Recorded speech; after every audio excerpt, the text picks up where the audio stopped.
ನಮಸ್ಕಾರ. Natco pharma limited Hubballi ಅಂತ. Okay. ನೀವು ಕಡ್ಲಿಗೆ ಯಾವ ಔಷಧಿ ಸ್ಪ್ರೇ ಮಾಡಿರಿ, ನಿಮ್ಮ ಅನುಭವವೇನು ಸ್ವಲ್ಪ ರೈತರಿಗೆ ಹೇಳ್ಬೇಕಾಗಿಲ್ಲ? ನಾವು ರಮೇಶ್ ಫೇಸ್ ಆಗಿದ್ದು ಅಡ್ನಾಳ ತಾಲೂಕು ನವಲಗುಂದ ಡಿಸ್ಟಿಕ್ ಧಾರವಾಡ. ನಾವು ಕಡ್ಲಿಗೆ ಒಂದನೇದಾಗಿ ನ್ಯಾಚುರಲ್ ಹೊಡಿದ್ವಿ. ಫಸ್ಟ್ ಕೊಟ್ವಿ.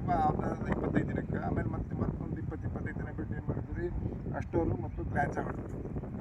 ನ್ಯಾಚುರಲ್ ಪ್ರೋ ಫಸ್ಟ್ ಹೊಡೆದಾದ್ಮೇಲೆ ಏನು ವ್ಯತ್ಯಾಸ ಬಂತು ನಿಮ್ಮ ರೈತರಿಗೆ? ಯಾಕಂದ್ರೆ ನಮ್ಮ ಭಾಗದಾಗ ಎಲ್ಲರೂ ಏನು ಮಾಡ್ತಾರೆ, ಶಾವಿಗೆ ಸ್ಪ್ರೇ ಮಾಡ್ತಾರೆ ಎಲ್ಲ ಹೋಗ್ತೈತೆ ಅಂತೇಳಿ. ನಿಮ್ಮ ಅನುಭವ ನ್ಯಾಚುರಲ್ ಹೊಡೆದಾದ್ಮೇಲೆ? ನಮಗೆ ಇದು ಪಕ್ಕದ ಭಾಳ ಜಾಸ್ತಿ ಬಂತು ರೀ, ಟಂಗಿಗಳು ಜಾಸ್ತಿ ಬಂದವು. ಇದು ಬಂದೈತಿ ಮತ್ತು ಒಳ್ಳೆ ಕಡ್ಲಿಯಲ್ಲಿ ಒಂದು ಸ್ವಲ್ಪ ಚೆನ್ನಾಗಿತ್ತು ಗ್ರೋತು.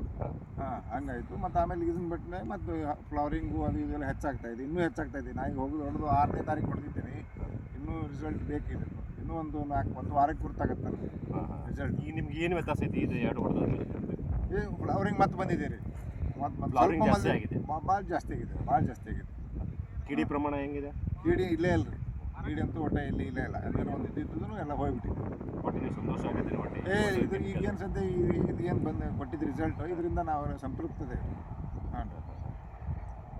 ನೀವು ರೈತರು ಬಂದವ್ರಿಗೆ ಏನು ಹೇಳ್ಬೋದು ಇದ್ರ ಬಗ್ಗೆ?